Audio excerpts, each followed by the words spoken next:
Hello, everyone, and welcome to Covers and Pages podcast. My name is Rese, better known as Rese Alisa on my social media channels. And Covers and Pages podcast is all about celebrating authors, bookstore owners, and book influencers that continue to empower and make this book space go round and round. And I'm so excited about the guest that we have on today. She is one of my favorites. So let me introduce you all to who is on the cover of Covers and Pages podcast. So we have Kaylynn Hunt. She is a Detroit native and multi-genre author. Her love for writing came at an early age. She wants to inspire her three sons and demonstrate that pursuing your dreams has no age limit. I love that. She is the author of Satisfaction Guaranteed, the Zaddy Inc series, Sign in Ink, and my personal favorite, Highway 725, which is a collaboration with Octavia Grant. She believes that true fulfillment lies beyond convention, and her journey reflects a commitment to creativity and self-expression. So without further ado, everyone, welcome Kaylynn Hunt.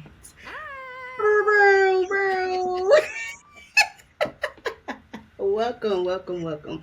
I am so, yes, ma'am, I am so excited to just have you on and to just have this conversation with you and just kind of dig deep into who you are. Now, I know I read your bio, but for people that do not know you, just tell them who is Kaylynn Hunt. Kaylynn Hunt is I'm a hard worker, really trying to just kind of low key. I like to read on my off time, and I am a mother of three, but all my children are adults. I have no grandchildren yet. And I sit around and cuddle up on the couch with my dogs. Pretty much when I'm not writing, that's what I'm doing. Beautiful. So just tell me what influenced you to start writing. Well, I can remember back like in middle school, I used to make up stories for my friends and would write like these little short stories that you know just came out of nowhere. So I've always loved writing. I wasn't always a reader. Like the books really didn't interest me. So I probably wasn't until I got well into high school that I was like, okay, I want to read, and that was after I read like I Know Why a Cage Bird Sings by Maya Angelou. I was like the book I remember reading cover to cover, so that's when I fell in love with reading. But I was always like trying to create stuff and writing stuff, and one day I was just like, okay, I'm gonna write a book, and I wrote it, and it sat in my computer for like 4 years before I did anything with it. Do you plan to ever, or have you released that book yet? I have released it. That was actually my first release that I released in 2011. Mm-hmm. So of course I went back through it. I rewrote it. I had like, I at the time I was in a book club, which I'm still in the book club, ICU reading, and I had them read it, and they didn't know I wrote it, and it was. I had my beta readers without them knowing that they were beta readers. But yeah, it got published. So what did that feel like when you first released your first book and the feedback that you received from those readers? What did that feel like? It felt gratifying, especially it was awesome, especially being that I sat on it for so long and I always wanted to do it, and when I finally did, it was like well received. So it gives you a lot of motivation to keep going, and any apprehension that it melts away a little bit of it because you still always have something. So it was awesome. How do you deal with just some of the bad reviews that you may see maybe on social media or Amazon? Um, I read through all the reviews. I look at the bad ones too, and I look at the reasoning. Or and a lot of times you get a low rating, but people don't leave a review, so you can't really take that to heart because you don't know why it was. Some people give you that because they start reading it or whatever. So I take it in stride, and it depends on I haven't had any. I had one review that the she said something about she didn't know it didn't really take all of that or whatever because the main character was promiscuous. And in my head, I'm like, it did to her. You know, like, so I didn't take any of that to heart, really. So, do you sometimes just want to be like, ugh, don't read my books, don't read my books anymore? Not necessarily don't read them anymore, but I'll be wanting to, like, think about what you're saying. Like, really? Mhm. You know, and of course, we know we all get them times where we just like, I don't even want to hear what these people have to say today. So, but I haven't had any really bad experiences or anything like that, and I'm not one that's I'm not gonna go back and forth with anyone either. So your opinion is your opinion, Right. and I know I won't be everybody's cup of tea, and that's fine. Hmm. I know for me, just getting back into like just reading books and different things like that, I would say I had two books that I have read where I was just like either I just didn't finish or I was like, yeah, this wasn't that good. But see, me, I just don't have it in me to just go on these online platforms to just be like, oh, 1 star. You know what I mean? Now I'll do that with like any other thing, maybe like I don't know, maybe like some weave or something that I got off Amazon or something. Like this is trash. Okay, I do not like it. But as a creator, I know I'm very sensitive about my craft, so I can only imagine how it is for authors. And I just like my friend asked me the other day. She was like, "Do you ever give a book a bad review?" I said, "Yeah, to myself." I don't want to go. I just don't have it in me to go on social media to just completely bash a author because we don't know how long it took them to write this, or we don't know what their experience was, prior to them opening up the computer and writing this. Maybe this is something that they have truly went through. So I don't want to be their 13th reason why. You know what I mean? Right. I get it. I get it. And I want to because I know me personally, I'm a huge fan, but I can put on my TikTok, oh yeah, go read it, and it may not work for someone else, and then you have those people, y'all come on this app lying. Oh, you didn't read that many books? What? Oh, that conversation just, I'm like, y'all do know there are books that's like less than 100 pages, right? It's okay. Anywho. So just tell me like just where does like some of your inspiration comes from when you're writing books? So, like with my first book, my characters, I took a little bit of people that I knew, like a little bit of everyone, and molded my own characters with my first couple books. Just that was my point of reference. At this point, like I can come up with an idea, and I'm not I'm not an outliner. I'm not organized. I just write. So whatever the characters tell me to do, sometimes I come up with the character I want. Sometimes I come up with the plot first. It just depends, and that's kind of why I write in multiple genres because I never know which way I'm going. Like really. So what's your favorite genre to write? I hope you're gonna Like say what I think you're gonna say. so right now, I am like in my thriller bag at this point.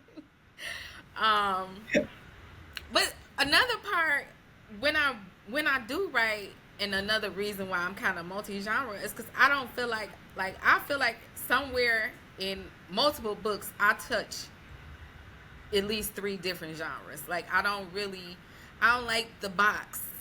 You Hmm. know what I'm saying? Because Right. I have like my contemporary has like a little suspense elements and stuff like that. So I don't like the box, but I am because I'm working on a thriller myself, which I actually have had this idea for a couple years, and I've been procrastinating. But it is coming out next year. I don't know the date yet, but it is. And then Octavia and I are doing Flight 725. Which we're going to get on that. We're going to get on that. And of course, it will come out on 7/25. So and I have those two in the works, and they're both thrillers. And then another one of my works in progress is down the line. It's also a thriller. So right now, that's where I am. Beautiful, because I was saying this on my booktube. I did a haul, and I was just saying I remember a few years ago where you didn't see black authors in the mystery thriller Mhm. space. So now to see a plethora of just black authors writing some good, excuse my language, some good ass thrillers. I mean some good ones. It's just such it's just such a good feeling, because we are extremely talented. We are Yeah, extremely talented. And I always tell people the hardest thing about just being in the creative space is just getting started. it is. I had someone the other day ask me, "Well, if I wanted to write a book," I said, "Just start writing. Put it down on the paper. Worry about fixing it later. Like you just got to get started." So I love that. I love that. So, what are some challenges that you face just being an author? for me personally, it's more of like marketing, getting my audience, promotion, because I'm only just it's just me, and it's a lot for us to get on here, and I've been trying to get more diligent with my TikToks and my posting and all of that. But we try. I want to engage with the audience too, but life be life, and so.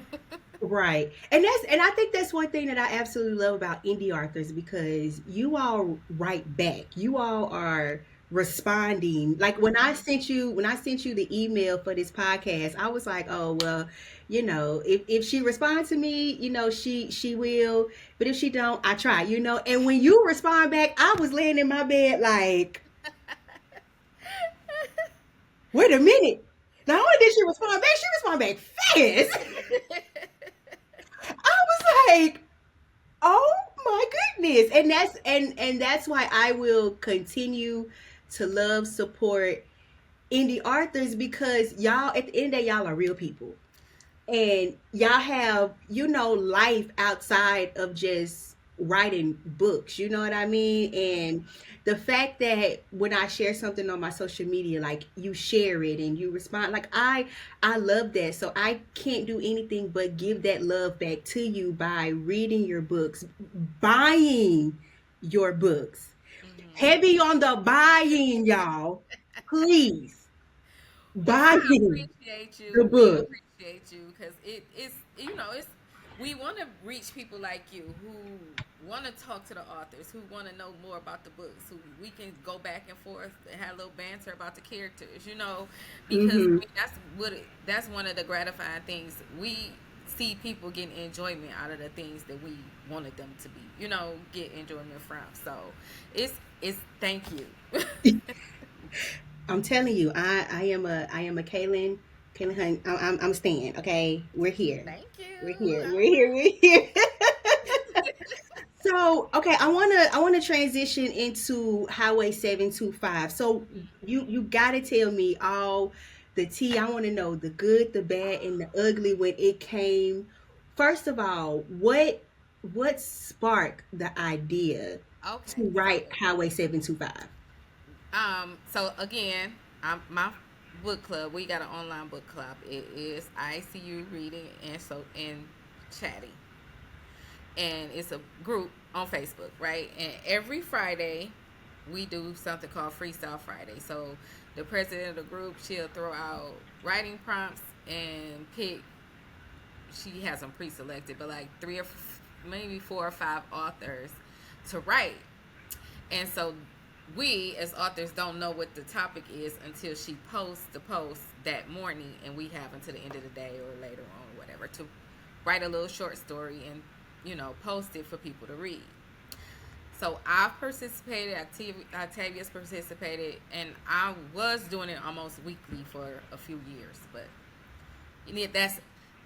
that's where Octavia decided she was gonna slide in my DMs after she read one of the stories that I put up, and she was like, "Hey, we should." And I had already been thinking that I wanted to collab with her, but I just hadn't even gotten around to asking or come up with an idea on what to do yet.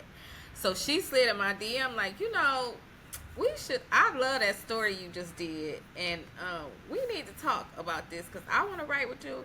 And I started saying, I said, "Girl, sure." And then I told her what was already fresh on my mind or where I saw the story going, and she came right in with an idea behind that, and it meshed together. And from there, it just went.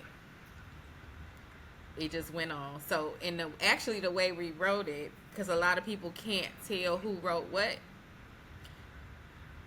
And it's because like Octavia would write a few chapters, she would send it back to me, I would read what she wrote, and I would write the next 2 chapters, and we just alternated like that. Really? Because listen, the way Caesar, I'm not gonna give too much of the book because everybody go and read it, go and buy it, go buy the book, okay? Um, Caesar made me want to. When I tell you, I was like, see, this is what's wrong with me.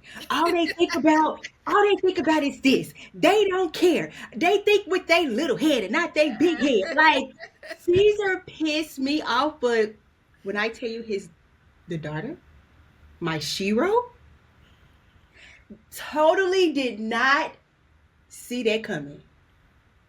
And when I tell you she hit a Uno reverse,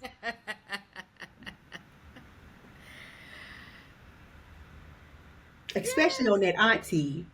Oh, I mean, technically, she had it coming. Like, She did. she had Oh, that wench did. She had it coming. But you want to know something. The thing is, stuff like this happen in real life. it does.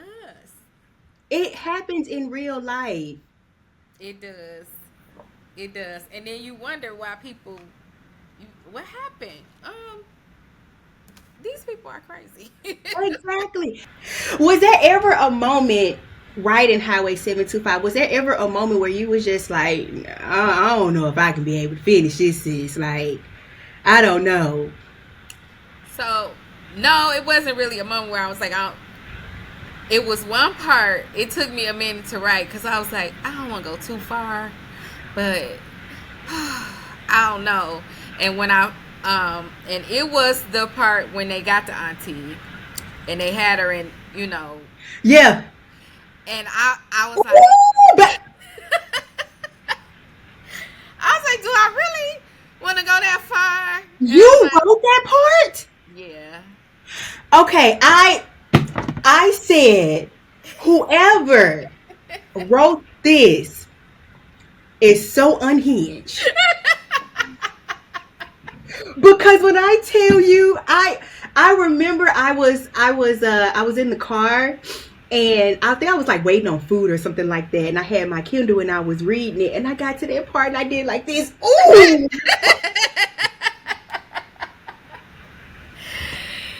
Yeah, I was apprehensive about taking it that far, but then I was like, but they crazy. So, no. Okay. Crazy. I was just like, Caesar. Yeah, and then I didn't want to write it like it was too gory, but yeah, we got it together. But that was probably the only part that I was just like, but I was gonna finish. Right. We were so when we first came with the idea, we were so excited about it. Like it and we couldn't wait to drop it. Like we were just like, oh my god, this is so. And the response has been so great. I was like, well, shit, we should do this every year. Exact, and you should, because I put another book talker on.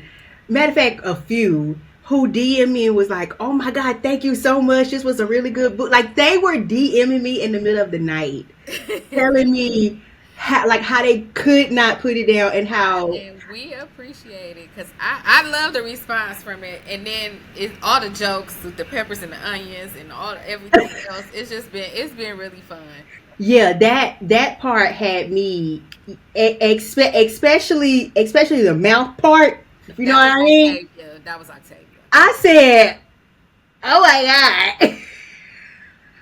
Yep, that was Octavia. Not me. Not that one.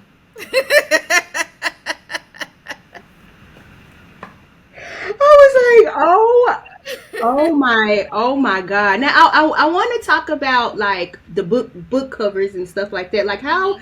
how do you just come up with like just the inspiration behind the book cover? Because I'm currently reading Satisfaction Guaranteed, and I am enjoying it. Thank you.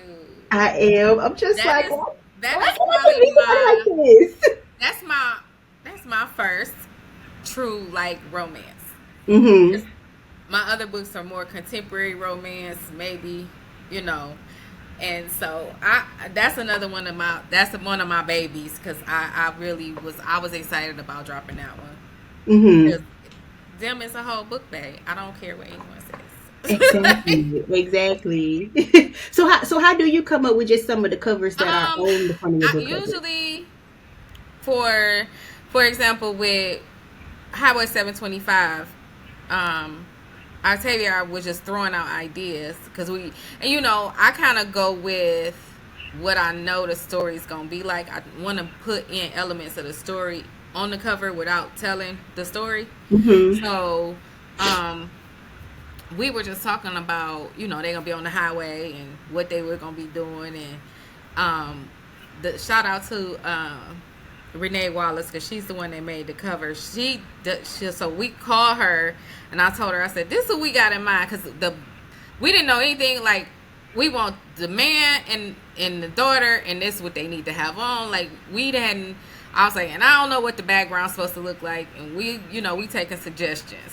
And she basically came up with the sign, how it looked like a highway sign. She designed all of that. Mm-hmm. So, and once we saw it, like the first draft she did, we both Octavia and I were like, "Oh, we love it." Like, we did a few tweaks to it, but we loved it. But even like with Satisfaction Guaranteed, I just thought about what like the story was about, Mm-hmm. and Dem has three different looks because he's versatile and doing whatever he can do. So. The okay, real quick, if we could just transition to the Satisfaction Guarantee, the art scene. I'm just like, why don't none of this stuff happens to me when I go to a museum or a gallery? Like, Well, why is this sexy dude not just talking to me about nothing for nothing? exactly. Like, what does this pain mean to you? I don't know. Let's go find out together.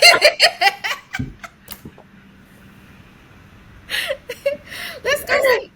And then y'all, and then sometimes I'm not gonna lie, y'all be getting on my nerves because y'all write 6'5", 9 inches chocolate. I'm like, where's this man? Where does he exist? Because listen, he can't exist in Houston, Texas. He came out of my imagination. I was scrolling through TikTok one day, and this girl was talking about, being single. Sometimes you have to push back from the romance books, and I felt that Mhm. because when I'm reading this, I'm like, oh my god, this is so beautiful. And I'm comparing myself. I'm like, I want this so bad, and I know now I'm just like you. I am in my thriller bag. It just been thriller after thriller after thriller after thriller after thriller because I can. It reminds me sometimes of how single I am and how I want this, and I'm Mhm. just like, okay, I know this type of love exists, but where can I find it? You Right, know what I mean? right. So, I had gone on a spree where I was listening, and I was like, okay, no more romance books. I'm not. I need something else. So I had to yeah. switch it up. And I was like, yeah, I'm not. listen to another romance nothing for a minute. So Right, girl, me too. I was just like, I can't do it. I can't do it. Now I'm about to transition into my Christmas books, and okay, those about to be romance, but romance, yeah. it's still gonna remind me of how single I am. I was in Target yesterday, and I walked past the matching pajamas. I was like, oh, knock all this shit. Oh, I understand. I understand. Yes, no. Okay, so another thing that I want to know is Amazon, the challenges that you have faced with, I guess, Amazon or and Kindle as a whole. Have you ever thought about maybe taking your material off that platform and just strictly going putting everything on your website?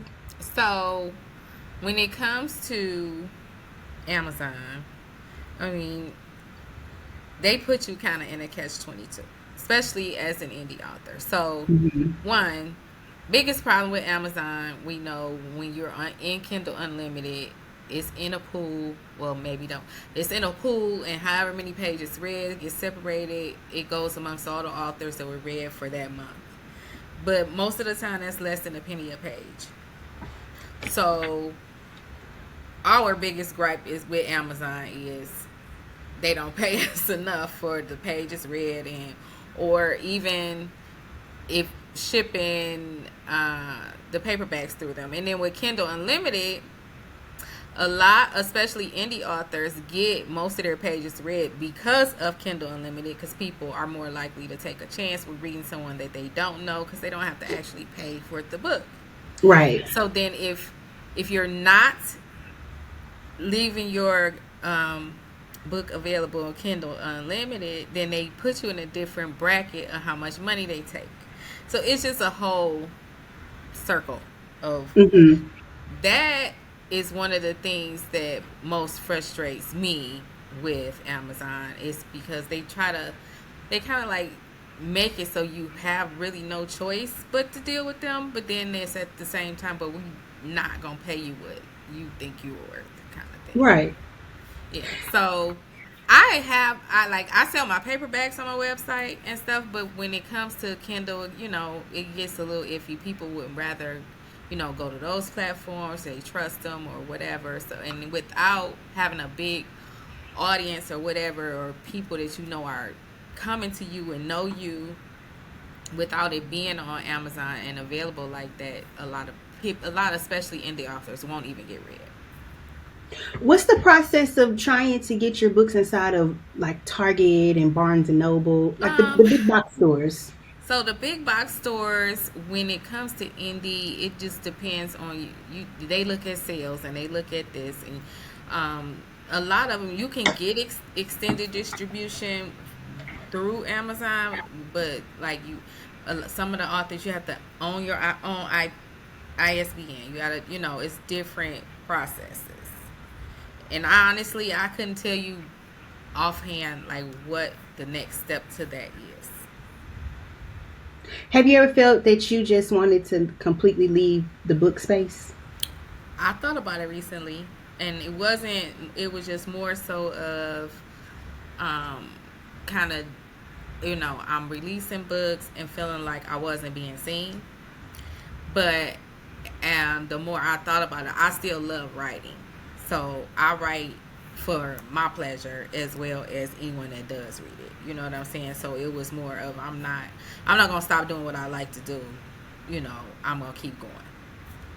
So, Beautiful, plus, I'm beautiful. not really a quitter anyway, so it just Yeah, because that was my next question. What kept you here? What motivated you to stay here? I'm not really a quitter. So this is something I love doing, and I'm gonna keep doing it.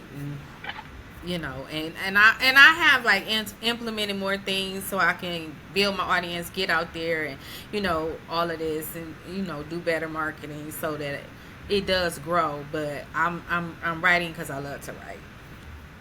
So what is next for you? So, as far as the book world, I'm gonna keep putting out books. And I'm enjoying doing collaborations a lot more than I thought I would ever, and like doing collaborations. So I will be keep doing some. I have an anthology coming out in December. Um, it's an almanac anthology, so there is a story for every month of the year, and it's got a ton of names on it. I don't have a list in front of me. A. Lewis, Cassandra Charles. Yes, and I pre-ordered it. Well, thank you, ma'am. Thank I you. pre-ordered it. Um, like I said, I'll be working on my thriller. I'm also, um, once I finish these other projects or somewhere in between, I'm going to start working on writing movie scripts. So I will be turning some books into scripts and see what happens. Oh, y'all heard it here first. Y'all heard it here on Covers and Pages podcast. Okay, I cannot wait to see what book is gonna be on my TV screen or in the big screen. Cause listen, I'm manifesting it for you. Yes, ma'am. Come on. I love that for you. Now, before we close, let everyone know where they can find you, your socials, and also your website. Okay. My socials, Kaylynn Hunt on Instagram, author Kaylynn Hunt on Facebook, Kaylynn Hunt with a 0 on TikTok, and my website is Kaylynn Hunt, KaylynnHunt.com. Beautiful, beautiful. And you all, if y'all have it in your budget, please go to her website, purchase the ebook, purchase the paperback book. She keeps 100% of the profit, y'all. Please remember that. Okay, please. Yes. But if not, please make sure y'all download the Kindle, read, promote, recommend, because we want to make sure we keep uplifting all of our beautiful indie authors. Is there anything else you want to just add on before we close the show out? I just want to say thank you again. And it's like people like you that keep us going. So I do appreciate it. I love being on the show. And thank you. And I might maybe see about getting you a arc for Flight 725. How about that? Girl.